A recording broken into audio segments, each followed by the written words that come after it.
Welcome back to another episode of Sal and Pals Go to the Movies. I'm here with my friend Touly. Say hi, Touly. Hey guys. And today we're going to be reviewing The Dark Phoenix. Just a fair warning, there's going to be spoilers up ahead, so you've been warned. Jean Grey begins to develop incredible powers that corrupt and turn her into the Dark Phoenix. Now the X-Men will have to decide if the life of a team member is worth more than all the people living in the world. Let's go down the list. First of all, let's talk about the director. We have Simon Kinberg, who was also involved in the other X-Men movies previously. He did Logan, one of the better ones. He also did the other X-Men movies, The Last Stand, which was a pretty bad one. And let's go down the cast list. We have James McAvoy as Charles Xavier, Michael Fassbender as Magneto, Jennifer Lawrence as Raven or Mystique, Nicholas Hoult as Hank McCoy or the Beast. We have Sophie Turner playing Jean Grey or the Phoenix, Ty Sheridan playing Scott Summers or Cyclops, Alexander Shipp as Aurora Monroe or Storm. We have Evan Peters as Quicksilver. We have Cody Smit-McPhee as Kurt or Nightcrawler. And we have Jessica Chastain playing Vuk. So let's start off, as I normally do, by going down my cons list. And first of all, there was no mention of the Apocalypse movie, but we do see Storm, which means that it did happen. So this kind of threw me off. This also means that Jean had turned into the Phoenix before. But in this movie, they're acting like this is her first time encountering the Phoenix cosmic power in space, which to me kind of didn't make sense. And I would actually think that they didn't really want to dive into and explain about this because it actually would destroy everything they were working with. But as a fan and paying attention to the other movies that were before this, it rubbed me the wrong way that they were trying to pull a fast one on us. The other thing is that, in my opinion, Jessica Chastain, who played Vuk, was not needed. I would actually like that if they introduced Lilandra instead, including the sheer empire, so they can tell us about the Phoenix Force in their own word, as people from outer space and other planets coming and talking to us, the humans, and telling us this is the Phoenix and we've been following it for a long time. I think the introduction of Lilandra, which is a very famous character in the comics and has a lot to do with Professor Xavier, would add a lot to this movie and actually would please a lot of fans out there. My other con is that the Genova that Magneto has was in the story in the movie said to have been given to him or the land by the US government, which to me doesn't make sense since Magneto had tried to kill the president before in a previous movie, and also he had killed a lot of people, and not only in other countries but actually in the US soil. So for the US just to say, here, have some free land, to me that's a too far-fetched of a story. Just going back to the Phoenix, I mean, I wanted more of an internal battle between Jean and the Phoenix Force. As an example, I would have the Phoenix would actually take over her body and personify the Phoenix in a different voice, and we would see this, shift in her either between the eyes or in her attitude. This would be an example of the Phoenix being a rogue power that it wants to destroy and consume everything, so it doesn't have a regards for human life. And I think that would be the point where I would actually have Raven die in the hands of the Phoenix when the Phoenix was taking control of Jean Grey, versus when Jean would try to appeal to Cyclops or Professor X and ask for help. And then in the final battle, I would have Xavier help Jean together to actually lock the Phoenix Force in her mind for a small, short amount of time, just enough for Jean to actually think and come to the conclusion that sacrificing herself for the better good of the humans is the only way out. And then by doing this, killing herself and the Phoenix, so she would be saving the whole world. And then at the end, we would see a little bit of the Phoenix Force coming back as a small ember, and it would be reborn. And finally, the Phoenix would understand that Jean sacrificed herself for a higher good. The Phoenix now has to come to understand that there's more to just consuming and destroying the universe, and she finds herself traveling the universe, creating new life and bringing back planets and people that it had destroyed. So to me, that'd be a little more of a close-ended story that we would see, but at the same time, you would have Cyclops, you have Charles Xavier, and everybody mourning the loss of Jean, while we see as the audience the Phoenix Force in space traveling around and trying to right its wrongs. One more con, this movie was almost 2 hours long, and I think this was a little too long for a linear story or a plot that should have taken at least an hour and 30 minutes for me. But if if it had developed each character a little more and shown us how each character suffered or they were being affected by the Phoenix Force, I think 2 hours would be fine. But 2 hours, almost 2 hours for this movie is a little too long for me. So now on to my short list of pros. I like the dark elements of this movie that, had people dying, and we saw it first. It was Raven, and the way she died, kind of like, I didn't think they were going to show that much blood there. You'll probably see her like getting hit, knocked under a building and saying, okay, she's gone. But no, they actually impaled her. So to me, that was a really shocking moment, saying like, wow, Sony's coming out with the punches for the last chapter. And later, shortly after that, I went back to feeling like, okay, it's Sony all over again. They're kind of screwing things up. And this is what I liked about this. It's the end of the Sony story arc for the X-Men. And I'm really excited to see where or how they get introduced to the MCU. This is the reason why I went to see this movie, because I'm like, this is how they end the Sony reign over the X-Men, and now they're going to come home just like Spider-Man did, and I want to see how they introduce these characters back into the MCU. So for that reason, that's why it's one of the pros. I'm like, Sony can't do anything more than this. I liked how some of the characters showed how they got affected by the Phoenix. For example, how Hank was angry towards Charles Xavier for Raven's death, and he blamed him, and Charles didn't say that he did anything wrong. He always thought that he was doing everything correct. And so there was that little battle between them as characters. Also, I liked when Nightcrawler, towards the end, he stopped being peaceful and he started killing people, and he saw red, basically. He couldn't take it anymore. When I know Nightcrawler as being the peaceful character that doesn't want violence, he got basically fed up and he just started going rogue, but towards the bad people. The other thing that I liked about this movie is that Hans Zimmer came out of retirement to compose music for this film. To me, that was like, okay, because I know Hans Zimmer for composing music for other superhero movies, and for him to come back to do this one was incredible. The acting was good, but again, with the right script, it would have been better. But just the acting by itself couldn't save this film. I mean, to me, this film had a lot of holes that they didn't fill correctly for a movie that it's in its final chapter to do that. It's sort of the wrong idea or the wrong feel to it. You're close to the end. It's a final marathon. You want to go out in the basic glories and just pull out all the guns, versus like it seemed like they kind of gave up on some aspects of the movie. The acting was good, but the actors themselves cannot carry the movie without a good storyline or good plot. So with that, I think I'm going to pass it on to Touly and see how he saw this movie. I'm going to start off by saying that I'm most likely am going to be in the minority by saying that I don't really think this movie is as bad as people made it out to be. I didn't really read a lot of the criticisms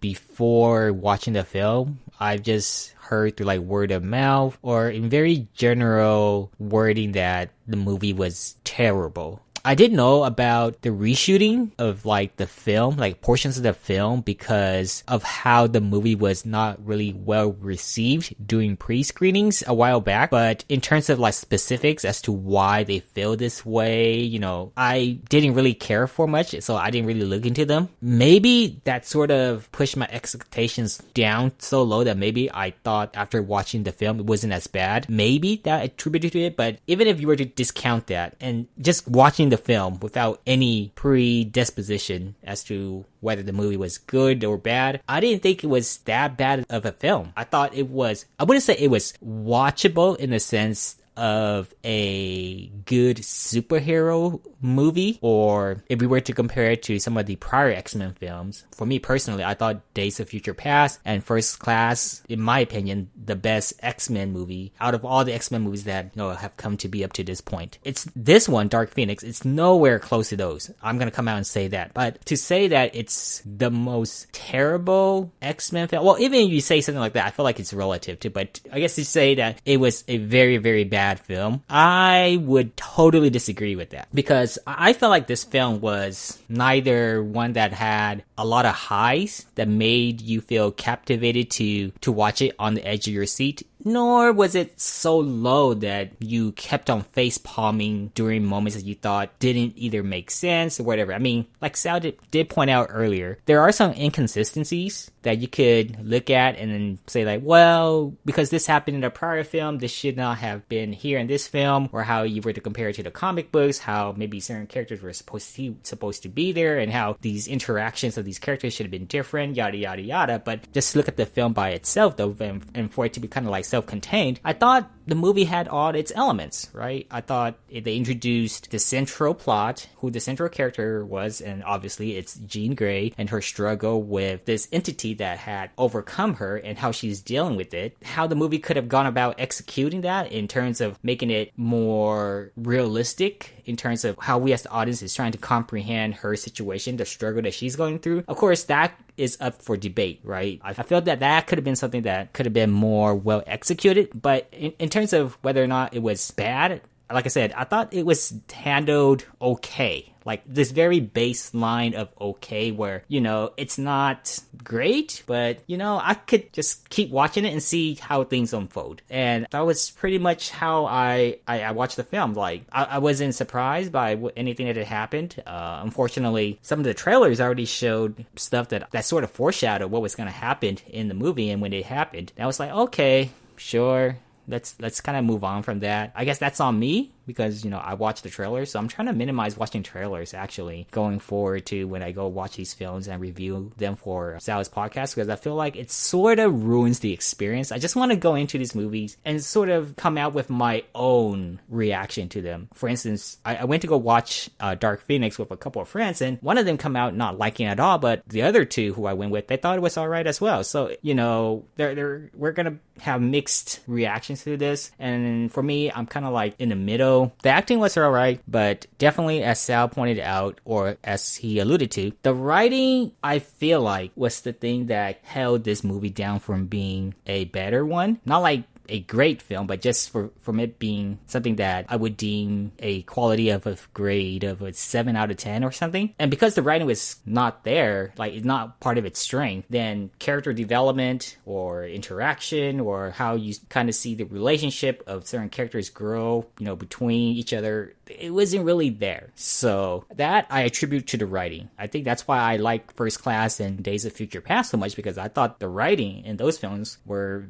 very good, and you saw how when, you know, if two characters acted towards each other in various intense or serious scenario, then you sort of felt it as an audience watching this. But in this film, like I said, when something was very serious or intense, yeah, I might have sort of wavered towards feeling that way too as an audience, but it never got to the point where I was like, oh wow, like that escalated very quickly, and I can't wait to see what really happens next, how this character is going to react to what just happened there. Like Sal brought up the conversation between Hank and Xavier after the death of Raven, and how Hank blew up in Xavier's face, blaming him for the death of Raven, and you see Xavier pretty much just take it and didn't really react any strongly back to it. And of course there's reason behind that too, but at the same time, if the dialogue was just different, I could imagine how the tone would have set the tone for how other events down the line of the film would have transpired. So again, the writing, I feel like, was the thing that really hindered this film from being something better. Again, Sal pointed this out, but I'm a big fan of Hans Zimmer as well. And when I saw his name rolled up at the credit scene, then it sort of, you know, made me go, that's why the music sounded all right. Like, it had that sort of Hans Zimmer kind of sound to it. Or I don't know. If you have listened to some of Hans Zimmer's music, then you sort of get the feel that, you know, when you saw that he was part of this project, then it's like, okay, kind of makes sense. So I'm glad that was part of it. So I really like that Hans Zimmer was a part of this film. I would say, like, my favorite characters really out of this film, again, although not to the degree that I liked them in other films, was definitely, Xavier, Raven. I thought Sophie Turner did a better job than I would have given her credit for playing Jean Grey and Dark Phoenix. So kudos to Sophie Turner, because I sort of doubted her before watching the film, because I did watch her in Game of Thrones. So for her to make that leap into like a superhero film like this, and for her to kind of control her accent in a way that made it seem believable in the setting that she was in, I thought she did a better job than I would have given her her credit for. So, kudos to Sophie Turner and credits to Nicholas Hoult too for his acting. Again, the scene with him and Xavier and how he kind of blew up on him and stuff like that. I mean, it's totally understandable. Again, execution wise, you could always have a debate about how it could have been handled in a better way, but I got the message basically. And as long as I got the message, I thought the movie sort of did its job in that retrospect. So, and then just one more thing though. Other than the writing being mediocre, I thought the other thing that the film should have done that would have made it better was the villain. I didn't feel very invested in the villain because they didn't really present the villain in the sort of light, kind of like Thanos in a way from the Avengers, where they sort of gave him a background, his reasons for doing what he did, and even though he's a bad guy, you kind of see where he's coming from. Whereas in this film, Volk do explain to Jean why her people are there, but it's done so quickly that it's like an afterthought. Because of that, I didn't really feel invested. And to be quite honest, I didn't really know the names of her clan members at all until, the credit roll. It's like, okay, that must have been that guy, or that must have been that person, or whatever. So I didn't really feel attached to the villains. And because of that, again, you kind of lose some sort of investment in the film. Again, I just blame that on poor writing. It goes back to the writing aspect. So overall, I mean, if you just imagine keeping everything the same, like the scenes that were shot in this film, but just have the writing change, have the writing be stronger, I thought the film would have been elevated to another level. Like I said earlier, I didn't think the film was as bad as people claimed it to be before I went to go watch the film.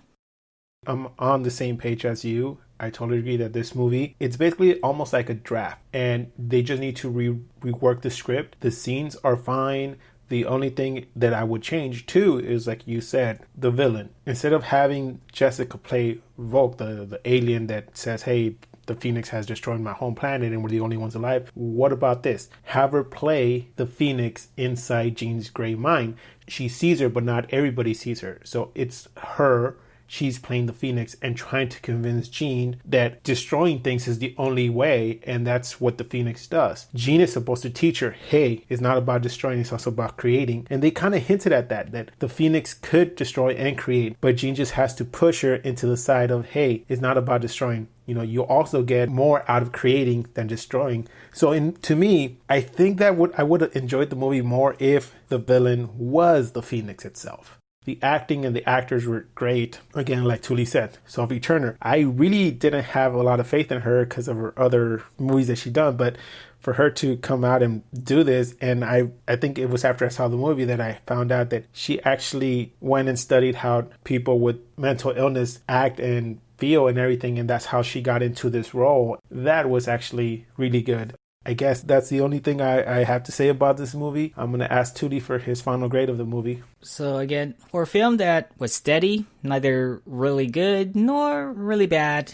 based on my taste, I would give this film a 5 out of 10. I'm going to give it a 5, but since this is the final chapter of this movie, I'm going to boost it up to a 6. Like Touly said, I don't think it was as bad as people claim that it's unwatchable, but I wouldn't basically say you need to watch this movie. Just if you have time, watch it before these characters go on to the MCU. And also, I want to say that I believe that these characters should actually be played by the same actors if they go over to the MCU, because these actors are these characters for us, so just carry them over. I mean, there's nothing bad, or you don't need to recast. These people know what they're doing, and now I have more faith in these guys playing these characters than I did before. So I would actually like to see them do the same thing as Spider-Man, go from Sony to Marvel. So that does it for this review of the Dark Phoenix. Please join us next time when we review Toy Story 4. Guys, you got it all wrong. It's to infinity and beyond. That's the stupidest thing I've heard. You can't go to infinity, dummy. It's impossible. Click that like and subscribe button, leave a comment below, and remember, keep watching movies.